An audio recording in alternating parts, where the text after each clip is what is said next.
Halos mabalot ng makakapal na kaulapan ang kalupaan ng Pilipinas, bunsod ng pinagsamang epekto ng papalapit na low pressure area at habagat. Ngayong weekend, inaasahang magiging ganap itong bagyo at tatawagin itong bagyong Auring ng Pag-asa bilang kauna-unahang bagyo sa loob ng ating Philippine Area of Responsibility. At inaasahang patuloy po na papalakasin ang nasabing habagat.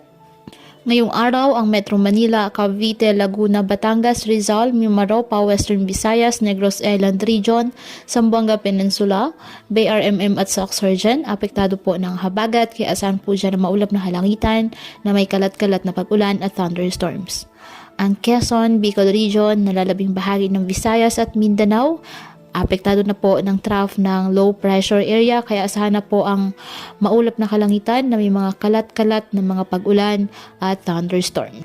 Maging alerto at handa po sa mga banta ng mga biglaang pagbaha at pagguhon ng lupa at manatiling mantabay sa mga susunod pang update hinggil po sa lagay ng panahon.